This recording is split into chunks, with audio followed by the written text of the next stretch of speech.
Palace കണ്ടു കഴിഞ്ഞ് ഇറങ്ങിയ ഞങ്ങൾക്ക് വളരെയധികം വിശക്കുന്നുണ്ടായിരുന്നു. ഇനി എന്തെങ്കിലും കഴിക്കണം. അതിനായി ഞങ്ങൾ തിരഞ്ഞെടുത്തത് പൂനെയിലെ തന്നെ വളരെ ഫേമസ് ആയിട്ടുള്ള ഒരു പേർഷ്യൻ കഫേ ആയിരുന്നു, വൊഹുമാൻ കഫേ. ഇനി അങ്ങോട്ടേക്കൊരു യാത്രയാകാം. അങ്ങനെ ഞങ്ങൾ വൊഹുമാൻ കഫേയുടെ മുന്നിലെത്തിയിട്ടുണ്ട്. മുന്നിൽ പാർക്കിംഗ് സൗകര്യങ്ങളൊന്നും അധികമില്ല. അതുകൊണ്ട് ഞങ്ങൾ വണ്ടി പേ ആൻഡ് പാർക്കിലാണ് ഇട്ടത്. 100 രൂപയായിരുന്നു പാർക്കിംഗ് ചാർജ്. വണ്ടി പാർക്ക് ചെയ്തതിനു ശേഷം ഞങ്ങൾ വൊഹുമാൻ കഫേയിലേക്ക് നടന്നു. കടയുടെ ഉള്ളിൽ തന്നെ ഒരു പുള്ളിക്കാരൻ ബൺ മസ്ക ലൈവായിട്ട് ഉണ്ടാക്കുന്നുണ്ടായിരുന്നു. 1978 ഫോർമുസ് ഇറാനിയാണ് ഐക്കോണിക് ആയിട്ടുള്ള ഈ വൊഹുമാൻ കഫേ സ്ഥാപിച്ചത്. ഈ കഫേയുടെ പേര് തന്നെ വളരെ പ്രത്യേകതയുള്ളതാണ്. വൊഹുമാൻ എന്നാൽ പേർഷ്യൻ ഭാഷയിൽ നല്ല ചിന്തകൾ എന്നാണ് അർത്ഥം. അത്യാവശ്യം നല്ല തിരക്കുള്ള ഒരു കഫേ തന്നെയാണിത്. മെനുവിൽ അധികം വിഭവങ്ങളൊന്നുമില്ല. ഒരു ചെറിയ ചായക്കടിയായിട്ടോ അല്ലെങ്കിൽ ലൈറ്റ് ആയിട്ടുള്ളൊരു ബ്രേക്ക്ഫാസ്റ്റ് ആയിട്ടോ ഇവിടെ വന്ന് ഭക്ഷണം കഴിക്കാം.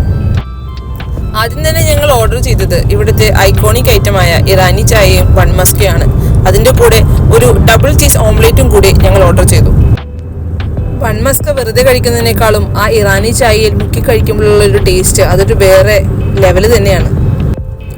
ബൺ മസ്ക എന്ന് പറയുമ്പോൾ അതിന് ചെറിയൊരു ബട്ടറിൻ്റെ ഉപ്പും അതുപോലെ തന്നെ അതിൽ ടൂട്ടി ഫ്രൂട്ടിയുടെ ഒരു മധുരവും ചെറിയ ബണ്ണിൻ്റെ മധുരവും കൂടിയിട്ടുള്ളൊരു ടേസ്റ്റാണ് ബൺ മസ്കയ്ക്ക് ഇവിടെ. പക്ഷെ അത് ഇറാനി ചായയിൽ മുക്കി കഴിക്കുമ്പോഴാണ് ഇവിടുത്തെ ആ ഒരു സ്പെഷ്യൽ ടേസ്റ്റ് നമ്മുടെ വായിൽ വരുന്നത്. ബൺ മസ്ക കഴിച്ചതിന് ശേഷമാണ് ഞങ്ങൾ ചീസ് ഓംലേറ്റ് ട്രൈ ചെയ്തത്.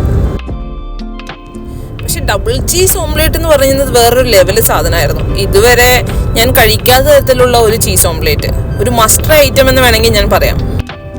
എന്തായാലും വന്നതല്ലേ, എന്നാൽ പിന്നെ 2 ഡിഷും കൂടി ഓർഡർ ചെയ്യാമെന്ന് വിചാരിച്ച് ഞങ്ങളൊരു ഡബിൾ എഗ് ബുർജിയും അതുപോലെ തന്നെ ബ്രെഡ് ടോസ്റ്റും, അതായത് ചീസ് ബ്രെഡ് ടോസ്റ്റാണ് ഞങ്ങൾ ഓർഡർ ചെയ്തത്.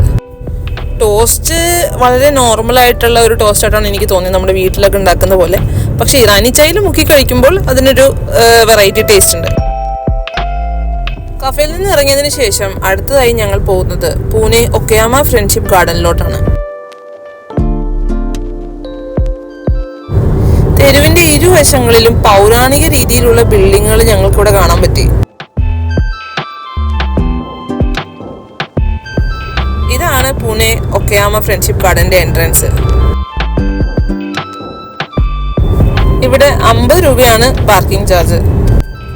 ഗാർഡന് മുൻപിൽ വിശാലമായിട്ടുള്ള ഒരു പാർക്കിംഗ് ഏരിയ തന്നെയുണ്ട്. ഞങ്ങൾ ഇവിടെ വണ്ടി പാർക്ക് ചെയ്ത് ടിക്കറ്റ് കൗണ്ടറിൽ അങ്ങോട്ടേക്ക് നടന്നു. 5 രൂപയായിരുന്നു ടിക്കറ്റ് ചാർജ്. ടിക്കറ്റും എടുത്ത് ഞങ്ങൾ ഗാർഡനകത്തേക്ക് നടന്നു. പൂനെ ഒക്കയാമ ഫ്രണ്ട്ഷിപ്പ് ഗാർഡൻ പുല ദേശ്പാണ്ഡെ ഉദ്യാനം എന്നും അറിയപ്പെടുന്നു. 10 ഏക്കറിൽ വിസ്തൃതമായ ഈ ജാപ്പനീസ് സ്റ്റൈൽ ഗാർഡൻ 2006 ഉദ്ഘാടനം ചെയ്തത്. ഇന്ത്യയുടെയും ജാപ്പാനിലെ ഒക്കയാമ നഗരത്തിന്റെയും സൗഹൃദത്തിന്റെ പ്രതീകമാണ് ഈ ഗാർഡൻ. ജപ്പാന് പുറത്ത് ഏഷ്യയിലെ ഏറ്റവും വലിയ ജാപ്പനീസ് ശൈലിയിലുള്ള ഈ ഉദ്യാനം 300 വർഷം പഴക്കമുള്ള ഒക്കയാമയിലെ കൊറുകുവൻ ഗാർഡനിൽ നിന്ന് പ്രചോദനം ഉൾക്കൊണ്ടാണ് നിർമ്മിച്ചത്. ഇവിടുത്തെ പ്രധാന ആകർഷണം എന്ന് പറയുന്നത് ഇവിടുത്തെ മനോഹരമായ പുൽത്തകിടുകളും ചെറിയ പാലങ്ങളും തടിയിൽ തീർത്തിട്ടുള്ള വിശ്രമകേന്ദ്രങ്ങളൊക്കെയാണ്. വൈകുന്നേരങ്ങളിലോ രാവിലെയോ കുടുംബമായിട്ട് സുഹൃത്തുക്കളായിട്ടൊക്കെ വന്നിരിക്കാനും സംസാരിക്കാനും പറ്റിയ ഒരു നല്ല പ്ലേസ് ആണിത്.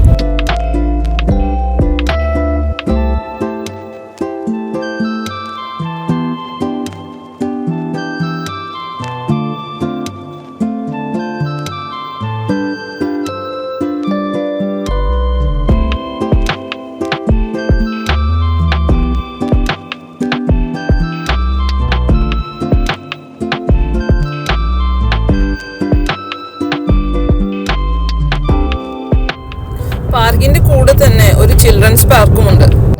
അതിന് എൻട്രി ഫീ ഒന്നുമില്ല. കുട്ടികളൊക്കെ തകർത്ത് കളിക്കുന്നു. പാർക്കിൽ നിന്നും ഇറങ്ങി ഇനി ഞങ്ങളുടെ അടുത്ത ഡെസ്റ്റിനേഷൻ ശനിവാർവാഡയാണ്. ബാജിറാവു മസ്താനി, പാനിപ്പത്ത് തുടങ്ങിയ സിനിമകൾ ഷൂട്ട് ചെയ്ത ഫേമസ് ആയിട്ടുള്ള സ്ഥലം.